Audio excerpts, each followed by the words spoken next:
കേരള ബാലജന സഖ്യം കൊല്ലങ്കോട് യൂണിയന്റെ തെരഞ്ഞെടുപ്പിനാണ് നമ്മളോട് എല്ലാവരും കൊണ്ടുപോയിട്ടുള്ളത്. എല്ലാ പ്രഖ്യാപനങ്ങളെയും ആദ്യം തന്നെ ചെറുതിൽ പാർട്ടി സ്വാഗതപ്പെടുകയാണ്. അതേപോലെ ഇന്ന് നമ്മളോട് എത്തിച്ചേർന്നിട്ടുള്ളത് നമ്മുടെ കൊല്ലങ്കോട് യൂണിയന്റെ രക്ഷാധികാരിയായ രേഖപ്പെടുത്തിയിടത്തോളാണ്. സാറെ, ഈ വിദ്യാർത്ഥിയുടെ പേരിലും നമ്മുടെ വിദ്യാർത്ഥികളുടെ പേരിലും അതുപോലെ പലത്തേക്ക് കൊല്ലങ്കോട് യൂണിയന്റെ പേരിലും അർദ്ധമായി സ്വാഗതപ്പെടുന്നു. ബാലജനസഖ്യത്തെ കുറിച്ച് നമ്മൾ എല്ലാവരും പ്രഖ്യാപനങ്ങളാണ്, എല്ലാ കാര്യങ്ങളും അറിയായിരിക്കും. എങ്കിലും ഒന്ന് രണ്ട് കാര്യങ്ങൾ എന്റെ അനുഭവത്തിനെ വിളിച്ചത് ഞാൻ പറയാം.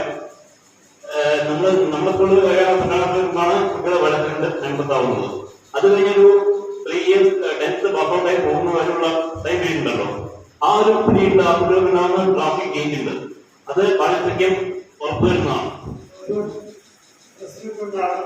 വൈസ് പ്രസിഡന്റ് ഉണ്ടാകണം, സെക്രട്ടറി, ജോയിന്റ് സെക്രട്ടറി, ട്രഷറർ, മേഖലാ സഭാംഗം, മേഖല പ്രതിനിധീകരിക്കുന്ന വ്യക്തി, പിന്നെ സേവന വിഭാഗം, ബാലിക വിഭാഗം എന്നീ തസ്തികകളിലേക്കുള്ള കൺവീനർ, ഇങ്ങനെ 8 പേരെയാണ് തെരഞ്ഞെടുക്കുന്നത്. കുറച്ചുപേര് ഉണ്ടെങ്കിലും ഈ ബാലജനസഖ്യം കൊണ്ട് എന്താണ് ഉദ്ദേശിക്കുന്നത് എന്ന് അറിയാം. എങ്ങനെയാണ്, എന്താണ് അതിന്റെ പ്രവർത്തന മേഖല, ഉദ്ദേശിക്കുന്ന ലക്ഷ്യങ്ങളെന്ന് അറിയാം. ഇന്ത്യയുടെ വികസന യാത്രകൾ, വിദ്യാരംഗം, മത്സരം, ഇതെല്ലാം ലക്ഷക്കണക്കിന് രൂപ. കൊല്ലങ്കോട് യൂണിയന്റെ ഭാരവാഹികളെ സെലക്ട് ചെയ്യാണ്.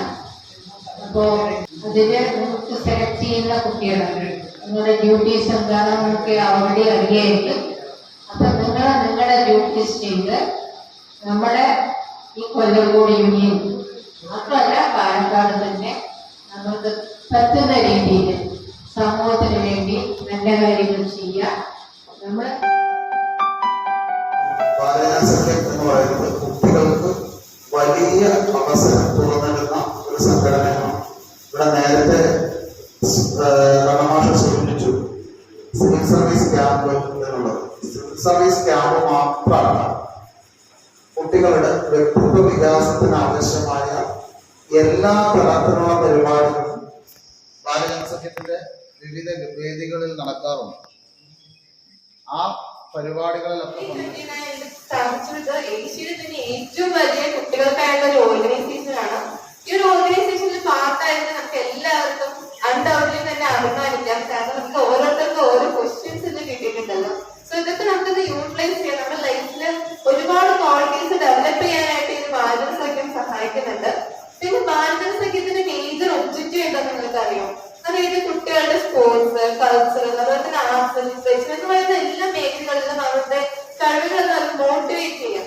ഇപ്പോൾ ചില കുട്ടികൾക്ക് എഡ്യൂക്കേഷനിൽ അത്ര ഒരു കഴിവില്ലെങ്കിൽ പോലും എക്സ്ട്രാ ആക്ടിവിറ്റീസിന് അവർ നല്ല ഇൻട്രസ്റ്റ് ആയിരിക്കും. 2-3 വർഷമായിട്ട് ബാലജനസംഘത്തിന്റെ ഒരുപാട് സർവോത്സവവും അതുപോലെ തന്നെ സിവിൽ സർവീസ് ക്യാമ്പിൽ എല്ലാത്തിലും പങ്കെടുത്തിട്ടുണ്ട്. അപ്പൊ എനിക്ക് പറയാനുള്ളത്, ഇവിടെ സൂചിപ്പിച്ച പോലെ തന്നെ ബാലജനസംഖ്യ നമ്മൾക്ക് തരുന്ന അവസരങ്ങളും അതിലൂടെ നമ്മൾക്ക് ലഭിക്കാവുന്ന ഒരുപാട് ക്വാളിറ്റീസും അനന്തമാണ്. കാരണം നമ്മൾ എത്രത്തോളം അതിനെ യൂട്ടിലൈസ് ചെയ്യുന്നു അതെല്ലാം നമ്മൾക്ക് ബെനിഫിറ്റ് ഉണ്ടാവുകയും ഒരു സമൂഹത്തിൽ നമ്മൾ എങ്ങനെ പെരുമാറണം, അതുപോലെ തന്നെ നമ്മളിലൂടെ ഒരു സമൂഹത്തിന് എന്തൊക്കെ ബെനിഫിറ്റ്സ് ഉണ്ടാക്കിയെടുക്കാൻ സാധിക്കും എന്നുള്ള ഒരുപാട് മൂല്യങ്ങളും നമ്മൾക്ക് ബാലജനസംഖ്യത്തിലൂടെ ലഭിക്കുന്നതാണ്. അപ്പൊ ഇനി വരുന്ന ഓരോ ഭാരവാഹികളും ഇതിൽ ഏർപ്പെടുക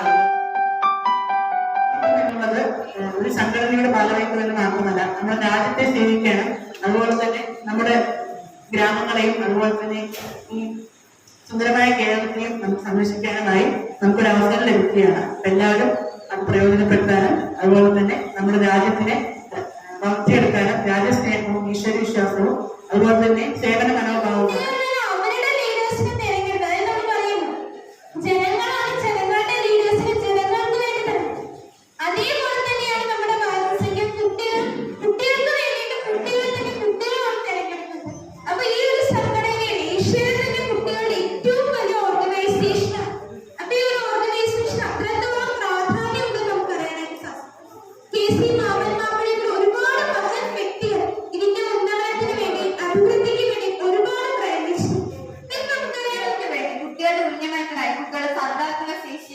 കുട്ടികളുടെ കഴിവും പ്രകടിപ്പിക്കാനുള്ള സൗജന്യമായ ഒരു അവസരം തന്നെയാണ് ബാലജനസഖ്യം എന്നത്. ഇതിന്റെ മോട്ടോ നമുക്കറിയാം ബി സെർവ് എന്നാണ്. ഈ രാത്രി നമ്മൾ സേവിക്കുക എന്നാണ്. സോ എനിക്ക് ബാലജനസഖ്യത്തെ കുറിച്ച് തോന്നിയിരിക്കുന്നത് നമ്മളെ മനസ്സിലാക്കുന്ന ഒരു വേദന ഉദ്ദേശിക്കുന്നത്. കാരണം നമ്മളുടെ കഴിവുകൾ, നമ്മളുടെ പൊട്ടൻഷ്യാലിറ്റിയും നമ്മളുടെ കഴിവ് എവിടെയൊക്കെ എങ്ങനെയൊക്കെ പ്രാവർത്തികമാക്കാമെന്നുള്ള കാര്യങ്ങളിൽ നമുക്ക് അറിയിച്ചു തരുന്ന പേര് തന്നെയാണ് ബാലൻ സഖ്യം എന്നുള്ളത് ഉദ്ദേശിക്കുന്നത്. ഈ വേദി ഒരുക്കി തന്ന KK പല്ലാശാൻ സാറിനും ഷെയ്ജു സാറിനും പിന്നെ പ്രിൻസിപ്പൽ ഉഷ മോഹൻദാസ് മാഡത്തിനും അതുപോലെ സുകുമാർ സാറിനും അഗത ടീച്ചർക്കും ഇവിടെ ഒത്തുവിളിക്കുന്ന എൻ്റെ കൂട്ടുകാർക്കും പിന്നെ പാരൻസിനും ടീച്ചേഴ്സിനും എല്ലാവർക്കും അതിന് നന്ദി രേഖപ്പെടുത്തുന്നു.